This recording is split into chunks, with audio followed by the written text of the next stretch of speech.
At Western University Library, our Thought Leadership event series brings together researchers, industry leaders, students, and the community to explore ideas that address real-world challenges and contribute to the United Nations Sustainable Development Goals.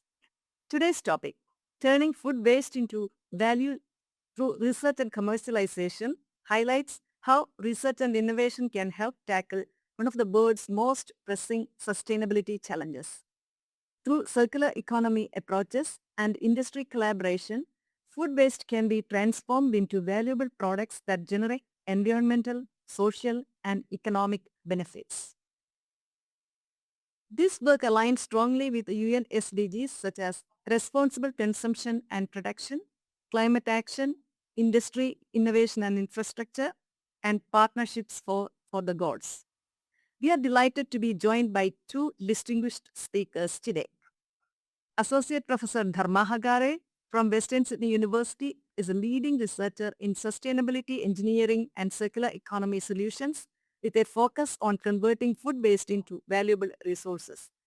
Joining them is Mr. Norm Boyle, founder and CEO of Food Recycle Limited, who will share insights into commercializing these innovations through patented food-based recycling technologies and large-scale industry applications.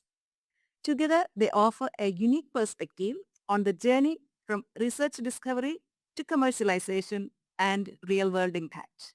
Please join me in welcoming Associate Professor Dharma Hagare and Mr. Norm Boyle. Thank you. Okay, thanks very much, Badra. Thanks for the nice introduction. And good afternoon, everyone. And great to see all of you. And also to all those online as well. My name is Dharma Hagare. I work at Western Sydney University. Um, so I'm basically in sustainability engineering program. I lead a group called Nutrient Energy Water and Materials Recycling Group. So I've got quite a few PhD students working with me and also some research staff, and extensively collaborate within engineering and also science. So we're going to talk about use of food waste for valuable byproducts. Focused on. In Australia, we produce something like 40.5 million tons of organic waste. Out of that, 4.7 million tons is considered to be food waste. Currently, 83% of that is going to the our landfill. Now we estimate around 3 tons of carbon emission occurs for every ton of food waste going to the landfill. Now that's the amount of food the amount of food waste we produce is quite enormous. Even we have seen myself and Norm went to the Flemington market and they produce something like 3 to 5 tons per week of food waste. Which just at this stage being shipped to the landfill side. White chicken feet. Now the poultry makes up 26% of the meat production in Australia. In 2019, 1,240 tons of chicken meat was produced. Now, if you look at the carbon emission by producing animal feed, you will gain carbon. Based on the replacement of if you produce the chicken feed, it's going to replace the normal commercial feed, and because that the net gain in terms of carbon oxide, and compared to landfill, there is a huge difference. It's 2,969 plus 347, so almost 3.3 tons per ton of food waste. So obviously, in terms of environment, the producing chicken animal feed is going to be very, very favorable, and you'll be able to save quite a bit of carbon emission. Now, it all started in 2017 when Boyle came to us and asked us to do a proof of concept study. And that led to the development of the process. So the process we developed in that time was very simple. He started with the collection, so weighing and sorting, heat treatment, um, grinding, mincing, playing, um, and grinding and pelletizing. Um, so each food waste was kind of uh, minced, and then afterwards we combined them together to produce a pellet, which was basically can be supplied as our chicken feed. Um, now there's quite a few trials have been done by UNE, University of New England. Um, uh, uh, at this stage, we are trying to um, do a waste profiling. Um, of various, food waste generated from various, um, the places. Um, Now, as far as the chicken feed is concerned, we need to make sure that it has got a certain nutrient value. So, in terms of depending upon different age groups, starting from 0 to 10 is called starter group, and then you're going to go one, go two, finish on one and finish two. These are depending upon the age of the chickens. Now the energy which needs to be supplied is pretty similar, and to protein start with the high protein diet and goes down to a little bit lower uh, uh, protein content.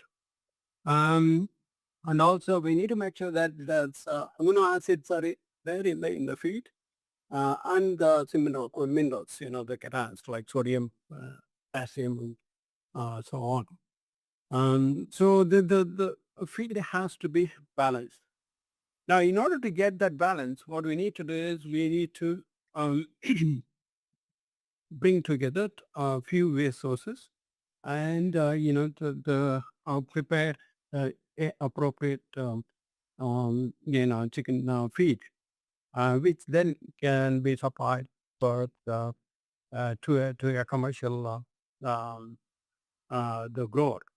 Now, what we did was we did quite an extensive waste profiling. We started with duckweed in a simple waste, cow hide, fish offal, hospital nursing home waste, oyster shell, bakery, butcher shops, pub and hotel places, restaurants, cafe, city markets. I think that one of the biggest supplier of to food waste. Um, city markets, grains, the spent grains. We also, um, uh, analyze some of the, the wild animal, so meat and pork, uh, fruit and vegetable shops, so on. So the quite a varieties of the waste was collected and analyzed for various parameters like protein, fat, energy, minerals, and amino acids. So there are some of the results here, but we're not. I'm not presenting all of the results. Here we looked at we're looking at the crude protein, which is restaurant, caffeine, fruit and vegetables, and fish. You can see that as expected, the protein would be higher in the case of fish. Similarly, meat would have higher protein content. Whereas if you look at the fruit and veggies, you will have a lower protein content. So that if you want to get a certain proportion of protein, we need to mix them together in order to achieve that, the required level of protein. Similarly, with the fat, as expected, the fruit and veggies will have lesser fat compared to fish and many other sources. So it's again, the also we need to mix some of these waste materials. Now the energy content is we found it's pretty similar across. Again, it can relate to fish and meat has got a bit higher energy content compared to fruits and veggies. Um, Now the amino acids, as I said earlier, chicken feed would need to have a certain content, a certain amount of amino acids. So here you can see that the meat and bone, um, hospital waste, fish offal and spent clay, cowhide, some of these waste have got very high level of amino acids, which is going to be very useful while preparing the chicken feed. So what this tells us is we need to bring different proportions of waste into one chicken feed formula. So we just have to work out, what proportion of each one of them we can add in order to prepare that chicken feed. So what we did was this is again supported by Food Recycle or Norms Company. So the free trial was conducted in 2021 and as well as 2026, 20 to 25, 26. And so, so in this, these two cases, the chicken feed was prepared with the food waste, and it was uh, compared with control feed and also 50-50 blend between the control and the food waste. So this is the nutrient value in the control and the food waste and also 50-50 blend. So we'll not get into the details of that this day, but yeah, you can see that there is a similar level of nutrient level in in the control food waste and 50-50 blend. So these are the results on the hen weight, the weight of the hens. So you can see that the results were pretty similar, so between the control food waste and the blend. In some cases, it was bit better for in the case of 50 blend. And in terms of eggs, you can see that the pretty much the eggs produced by all three trials give similar egg sizes. So this indicates that the food waste is good enough to producing both the hen and as well as eggs. Recently, there was another trial which was conducted. This is also by UNE, University of New England.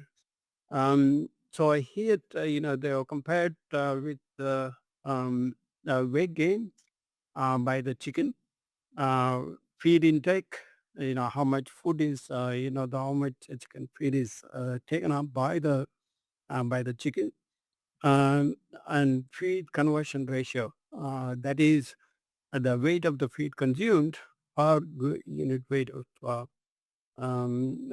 unit weight gained by the chicken. So the higher the value means higher feed is required, and lower the value means lower feed is required. So you can see that feed conversion rate is a bit higher for the the chickens who are fed with food waste. There are two different types of food waste were used here. One is food waste from commercial factory based sources, The other one is the food waste from the mixed sources, commercial and business waste. Um, so look like the food waste from the commercial waste appears to have done better, and even better was the control plus you have to go see that's a blend 50-50 blend appears to have done better. But if you look at the the feed cost, you can see that uh, the the the cost of the feed for FWC and FWM, that the food waste based chicken feed, has got quite a significant reduction there. So almost 20-25%, which is quite significant. And also the mortality rate is uh, I mean, significantly low. So so so there are some benefits with use of food waste for as a chicken feed. So what we did was we did look at technically it's it shows that the chicken feed sorry the food waste can be used as a chicken feed very comfortable. So we wanted to look at some economic analysis. So what we did was we selected some of the food waste sources. Um, I assume that the processing center would be at Goldman. I think that's what Norm is trying to establish one commercial plant. So we assume that 10 ton per day production capacity and collected energy process and labor costs from the industry. And we collected the transportation cost from a freight company. So we, in this case, what we did was we blended the fruit and vegetable from retailer shops, fish retailers, that's mainly from the city markets, spent brewers grain, bakery, cafe, butchers, and pubs and restaurants waste. These are the different proportions. Total wet weight was 34.8 ton per day, and which produces around 10 ton per day of chicken feed. So these are the various locations of the food waste sources. And this is Goulburn. This is where the project will be located. So based on that, what we did was we collected the transportation cost, and we also worked out what is our final nutrition value for that particular chicken feed. So based on what we are processing and what we are blending, so this is the the final nutrition value for that particular blend what we have selected, which shows that most of the parameters are within the range what is required by the commercial operators. So the commercial operators normally go by one of these blends, nutritional blends suggested by Ross 2022. So we just compared with Ross 2022. So when we did the the cost estimation, so these are the per ton cost. Transportation cost was about $5. Our processing costs mainly include the energy cost, which is $239 per ton, and the labor cost is 150 dollars per ton. So the total is coming around $500 per ton for the dry feed. So this is a very small, like the capacity production 10 ton. But if you're looking at the commercial production, you'll be looking 100 to 200 ton per day. So which is going to be the huge cost benefit because of the economics of scale. So if you look at what is the commercial feed which is being sold, this is some of the data which I got from Google. So you can see that the standard scratch grain mix, which do not have highly um, managed the nutrition value, which is around 600 to 730 Australian dollars per ton. But if you want to go for a higher end, the feed, you'll be looking around $1,000 per ton. So as far as the cost benefit is concerned, uh, so there is a huge the benefit um, uh, by using the feed from the food waste. So in summary, what we think is, producing chicken feed from food waste is highly technically feasible, economically quite feasible. Biosecurity and safety appears to be fine. I think Norm is going to talk about that. It has been pretty much worked out. Um, I think one of the issues is supply chain, and that is where the establishment of the cooperative comes into picture. So, which again, Norm is going to talk about that. So the huge benefit out of this is the environment, in terms of saving the carbon emissions. So there's going to be a quite um, significant reduction in the carbon emission. In addition to this, we're also looking at the food waste to the liquid fertilizer. In fact, that was supported by Norm as well. We have done some initial trials to produce liquid fertilizer, organic liquid fertilizer um, out of food waste. And we done some trials in hydroponic systems. We found that use of organic liquid fertilizer produces a similar quality of food, which can be estimated, which can be obtained from a commercial liquid fertilizer. The added value is it's organic liquid fertilizer. So, it could be a higher value compared to the commercial liquid fertilizer.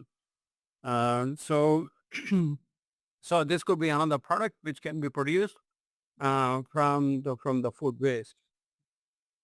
So we also have another project where we are looking at biomethane uh, uh, potential from the food and garden organics.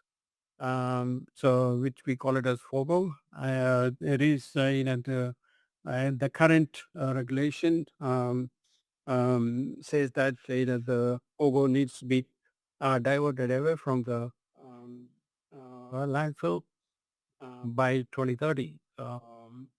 So we're looking at how we can produce um, the biomethane from FOGO. That's quite a bit of work we are doing at this stage at a laboratory scale. So these are some of the circular economy projects we are working on at WSU. Uh, for a circular economy project to be successful, well, what you need is for these four ingredients: industry partner, community, government, and research organizations. So that's what we are trying to do with a strong collaboration with all these four stakeholders. Um, Now, I'd like to thank my students, Minang and Aisha, who have done quite a significant work in this area. Also, I've got one internship student who is working on this, Vedika Thakur. And so in addition to that, I've got a couple of people, Zuhab, Siddiqui, and Vijay Jasena from WSU, and the collaborators at UNE, Thea Bravo and Amy Moss, and of course the industry partners, Norm and Nathan Ward. So I think that's all I got. Thanks very much. Thank you. Good afternoon, everybody. My name's Norm Boyle. I'm the CEO and founder of Food Recycle Limited. Food Recycle is a unlisted public company that has patent rights for the processing of commercial food waste into animal feed for 3 species. That's poultry, pigs, and aquaculture species. First of all, I'd just like to thank Dharma, I always say it a little bit wrong, and I'd like to obviously thank the Western Sydney University. The Western Sydney University has been in collaboration with Food Recycle since pretty much day one. So as Damar pointed out, they did the original proof of concept for us. And just with that concept, we took about 10 food waste streams, processed them out there at Western Sydney, and a couple of weeks later, we almost made a perfect poultry feed. So we knew we were onto something.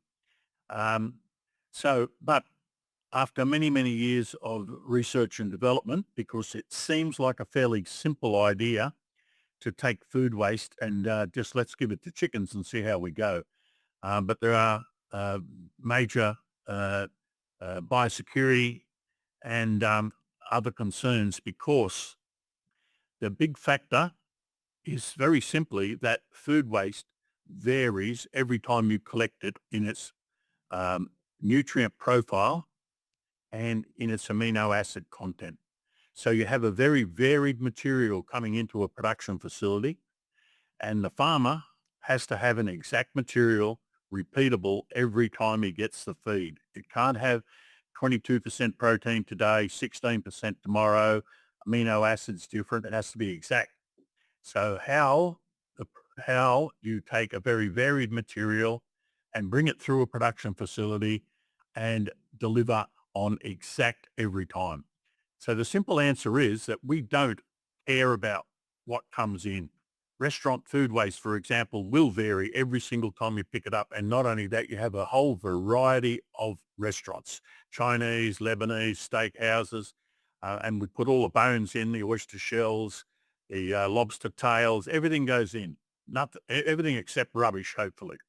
So that waste varies every time it comes through. But what we do quite simply is that we take that food waste stream and we keep it all as restaurant, all as hotel, all as pub, all as a nursing home, all as hospital, farm waste, for example, butcher's waste, bakery waste, and that comes in as that waste and we process it.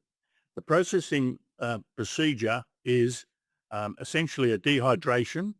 We do have a co-blending process so that we hit the sweet spot going through the dehydrator.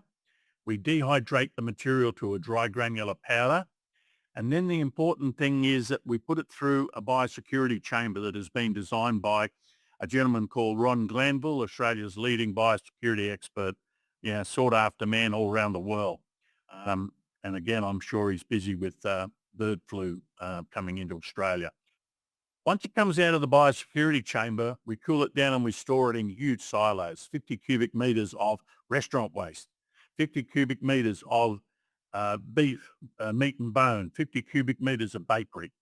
And then what we do, we have an in-house laboratory in every production facility so that I don't have to send the samples off to Dharma, which we have been doing for many years now, for him to test them. We can test them on site, and we get within minutes, we get what that nutrient and amino acid profile is for that waste stream. And then we have a feed formulation program, which was assisted with us was the University at New England to develop that program. And we say, right, what do we want to make? We want to make some layer hen feed today, and we make it in 10-ton batches because one production facility processes 200 tons, up to 200 tons of food waste every day. That production facility right there. So the feed formulation program will say automatically through vacuum lines, to make 10 tons of poultry feed for the chickens, and there are multiple of diets, but this particular diet, I will need half a ton of that waste from that silo. I'll need 2 tons from that one. I'll need 220 kilos from that one, 500 from that one, and 600 from that one, and none from that one at all. And that will come into a blender. It will blend that, and we will have the perfect feed that is repeatable every single time. And that's what we have patented all around the world. We are patented now in more than 70 countries, full patent rights, and pending in the other 60 or 70 around the world, which gives a total of 140 countries. Just received the European Extended Countries Patent Rights. So that in a nutshell is how we do what we're going to do, how we do what we do. And I'm just going to flip through a few slides to give you a little bit of an idea. And there's a couple of short videos in here as well. So Dharma has already sort of given you a little bit of an idea on how much food waste there is in the world. For our process, 30% of all food that is produced to humans is available for our process. That is what is wasted, 30%. So for every 100 kilos of food produced, 30 kilos is wasted. We put it through the food recycle production facility and we will get 15 kilos.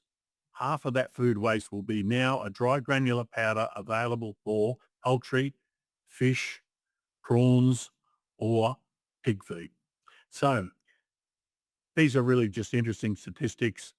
8 to 10% of all global emissions is from food waste. And it might surprise you to know that food waste, greenhouse gas emissions, is higher than the entire global aviation industry.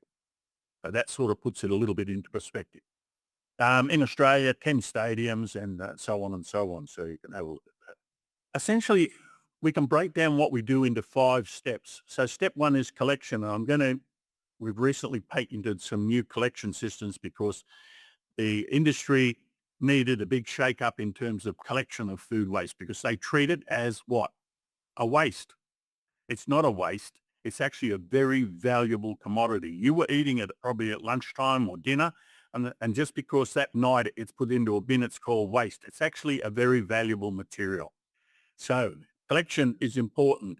And then we have processing, which I outlined a little bit of the processing. We then have blending, and then we have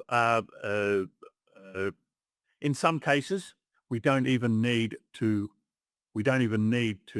pelletize. Like layer hens, for example, are quite happy to use the material as a mash material. That's a pellet that came from the meat chicken feed trial that Dharma was talking about earlier.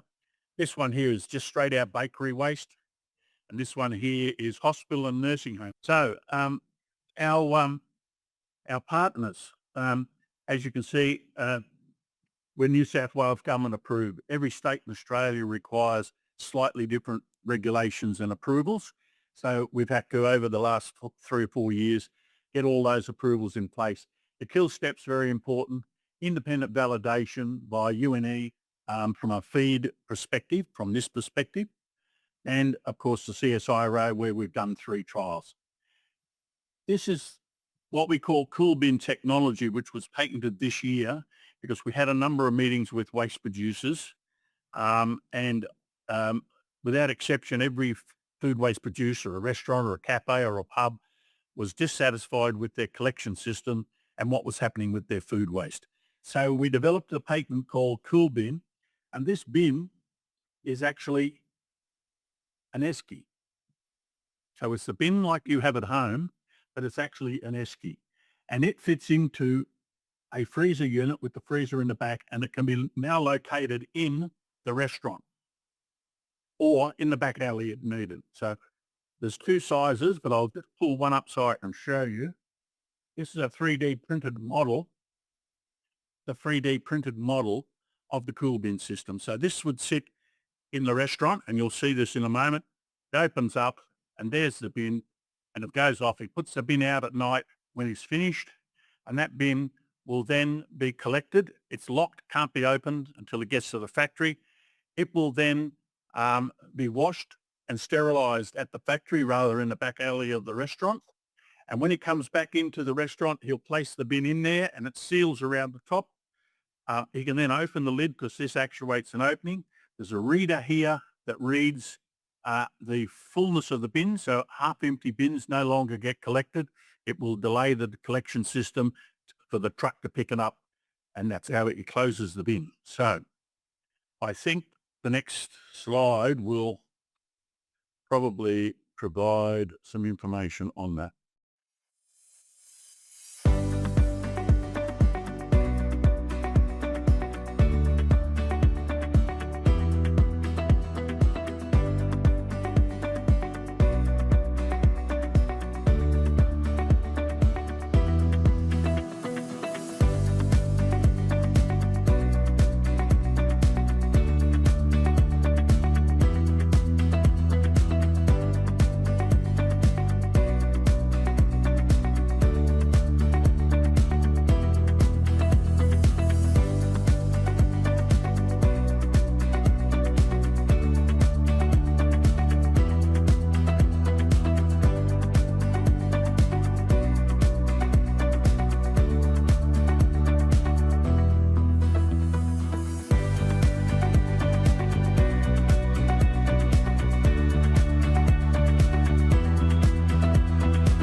So obviously the huge advantage here is that under the FOGO legislation, you'll only capture and you'll only ever capture the larger food waste producers, hundreds of kilos.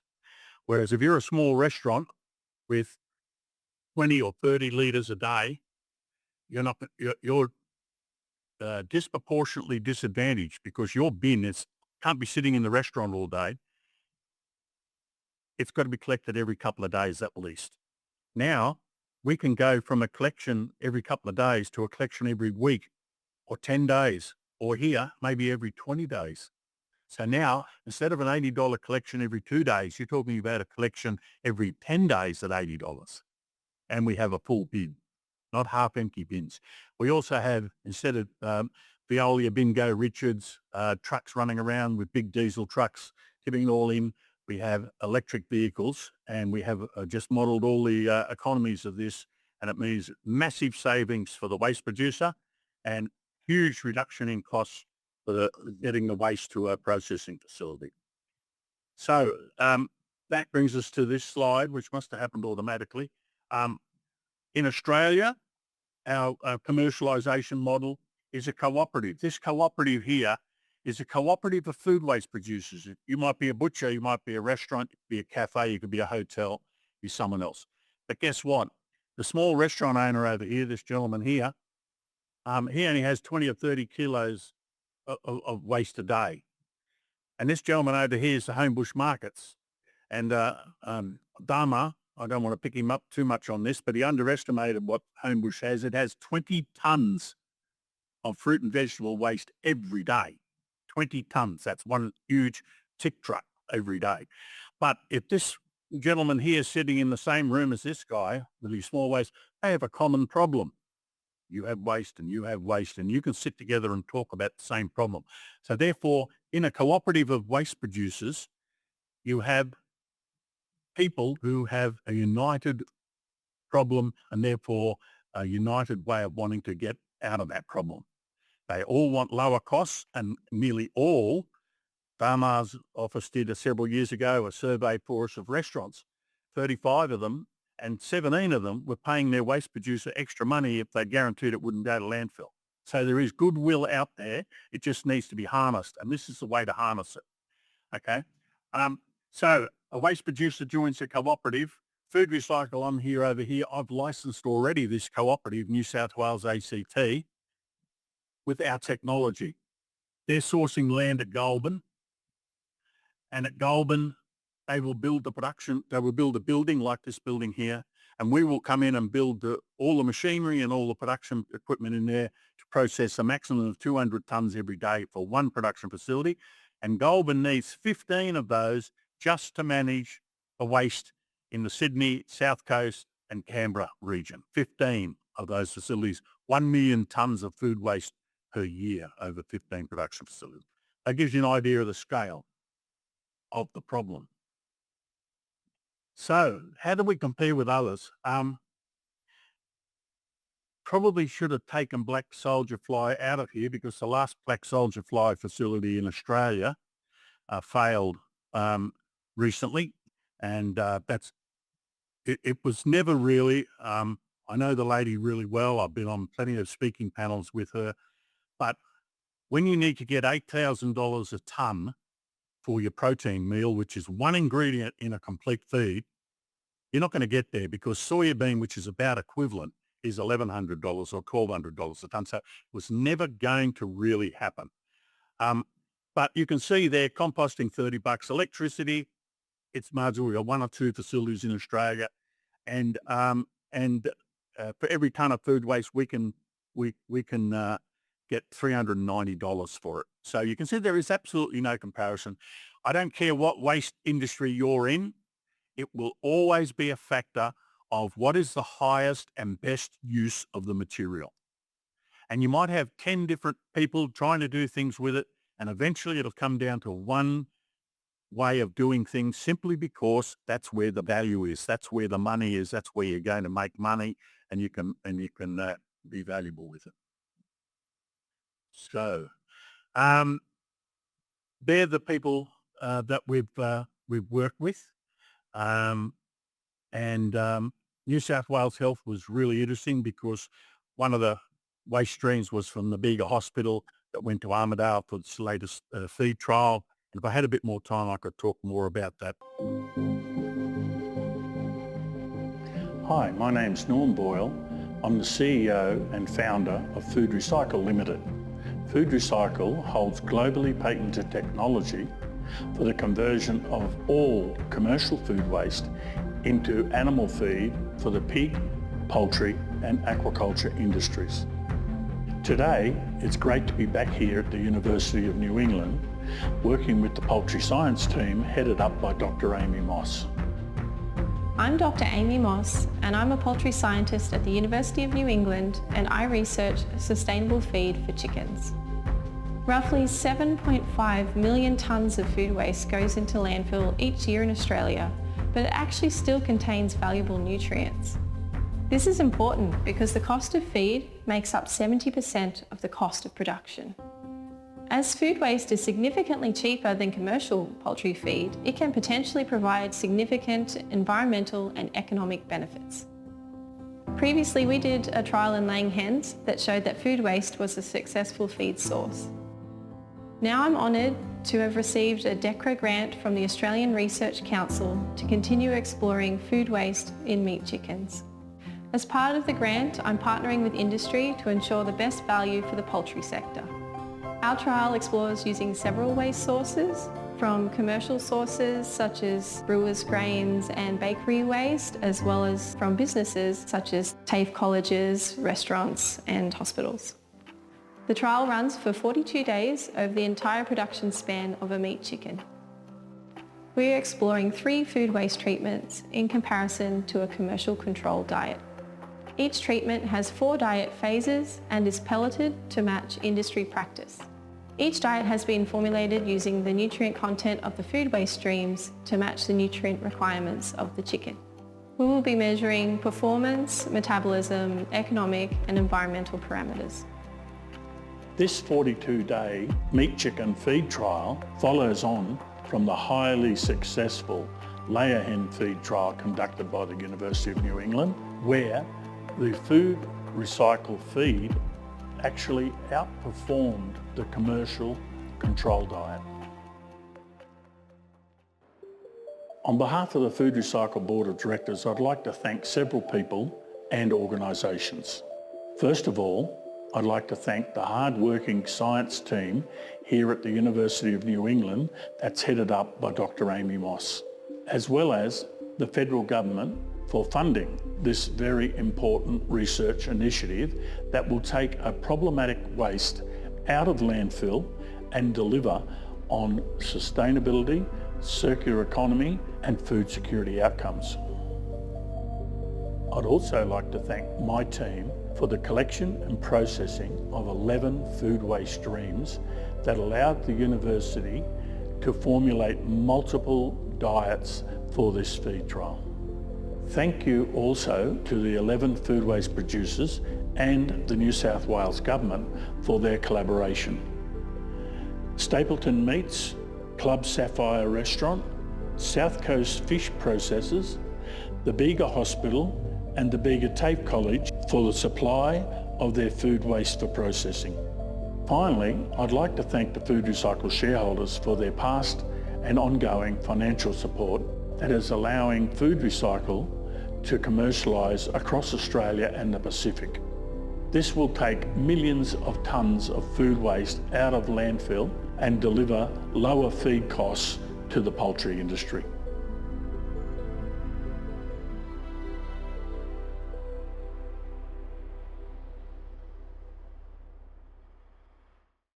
The important, powerful factor here is that feed trial required 12 different diets from those same group of 11 food waste streams. And the university had no difficulty in getting the actual diets they needed for each of those diets. So we can mix and match because we have multiple food waste streams with these values on it, and we can mix and blend so easily. So it's extremely powerful, and that's what the patent is all about. our partners. I won't spend a lot of time there, but you can see that over a period of 7 years or so, starting with the Western Sydney University and Dharma, you build a lot of contacts because it's no good me putting my hand up and saying this stuff's going to be good for your chickens. I need the university to say it's going to be good for your chickens, and I need the CSIRO to say it's going to be good for your fish. So I would encourage any company that is trying to get started through the startup process to engage with universities and people like the CSIRO to get independent validation for what you're trying to prove and say, because once you have that, you can move to the next step and move to the next step and keep going. And that's what we have done, and we've built that. JBI is Vietnam. We recently licensed our technology in Vietnam. They will need 80 production facilities, 80 200-ton production facilities over the next 10 to 15 years. And they've contracted to build the initial 5 production facilities in the Ho Chi Minh and Hanoi area. And they're out looking for land. I'm going to be connecting Dharma, Western Sydney, UNE, and the CSIRO is already working with JBI in Vietnam. So we connect all the universities together through the licensing agreement where we license them to do our technology. If you're wondering how we make money, when they sell their poultry feed or their aquaculture feed, we get a royalty.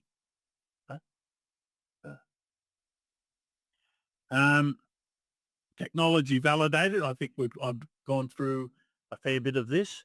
You can see that uni, the Barramundi feed trial, that the J Perch one was a really interesting feed trial with the CSI just recently. It's I'm really excited about it because it has huge potential globally. This Australian fish about that size, good plate size fish. It's a freshwater fish. It's low oxygen and warm water tolerant, so it's really easy to grow. And we made feed for the CSIRO, and they fed it to the J Perch. And the bottom line, think about this for a minute. The bottom line is that 100 kilos of food was made, 30 kilos was wasted. We made 15 kilos of a J Perch feed. They fed it to the J Perch, and they had aquaponics, so they had leafy greens growing on the top of the water using the nutrients. And from that 15 kilos of feed, which was 30 kilos of food waste, which would have gone to landfill, we got back 10 kilos of fish and 80 kilos of leafy greens. If you start multiplying the waste out across the waste streams that are available out there, you can start to see that this is highly, highly valuable. You mean the leafy greens are $25 at Woolworths, and the fish is, $28 at the fish markets. So you do those numbers, and all of a sudden you think, well, we're probably better off just making food waste because we can really make a lot of money out of it. So this presentation is available to others later if I can downsize it a little bit. But you can see all the people we have to work with here, the poultry industries and everyone. It's a big job, but we are there, and we're commercializing now in Vietnam, and we're commercializing in Goulburn with returners. Our team, really important to have a good team, obviously. The 3 board directors are up there. And then we have an advisory panel, and there's a guy along there, third along. Who's that guy? Yeah. So he's been on our advisory panel since the beginning. A couple of new arrivals is Neil. He's an ex-productivity commissioner for Australian government, and he's retired. So he's doing productivity reports for us right now for a submission to the state government.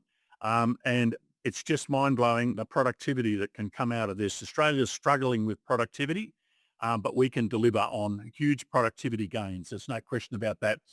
Jason there just finished 3 years as an executive director with the EPA, so he's joined our panel. Dharma, who we know. Robert Swick's a lovely guy up at UNE, poultry scientist all his life. Ron Glanville, one of the best blokes you'll ever meet. He was 40 years with the Queensland government on biosecurity and animal science and vet. And he's retired but stays on our board. Rod Jenner is a poultry vet, handy that when we have a little bit of a question or something, he's really nice to be able to talk to. Brad Steving was on our board for quite a while, and he's the guy we were talking to earlier to try and get this working. And then we've recently put on a couple of ladies that look after risk assessments and other things because the company's now moving into commercialisation. So one question for both of you is, if every listener could take away one message about food waste and resource recovery, what would you want it to be? From my perspective, it would be that we need to realise that all commercial food waste is a valuable resource. It's not a waste material. If I had my time again, I wouldn't call a company food recycle. I'd call it food repurposing. But unfortunately, we have 7 years of stuff happening with food recycling. It's not happening. But yeah, I think we just need to have a new attitude. And I mean, the existing food waste collection industry does not get that. They just see it as a waste, and they don't like food waste because it messes up their trucks and their everything else. But as you can see with the cool bin system that we've now developed and patented, that'll have a global patent as well. And what it means is that you're going to have a clean system in wherever the food waste is made. It can be put in the cool bin and frozen, collected when the bin's full. That's economies of scale. And I think there'll be a little bit less guilt when you're at the table in the restaurant. You're not actually eating everything, and you don't want to eat everything, or you don't like something. It can now go in the bin, and you know that you're going to get eggs back, because I gave that demonstration on the J Perch. If for that same 30 kilos of waste, 15 kilos of poultry feed, I get 125 eggs back to the supermarket. So you don't have to feel so guilty about your food waste once this is starting to happen at a production level. Dharma? Yeah. Thanks. I totally agree. 100% agree with you, Norm. I think food, I would say it's a food scrap rather than food waste. I think it is, in my perspective, wasting food material is a sin. We should be able to make use of each and every bit of that material, but byproducts like chicken feed. In fact, a couple of my colleagues, Sunil and Malik, they are working on extracting some enzymes and medicinal elements out of this food waste.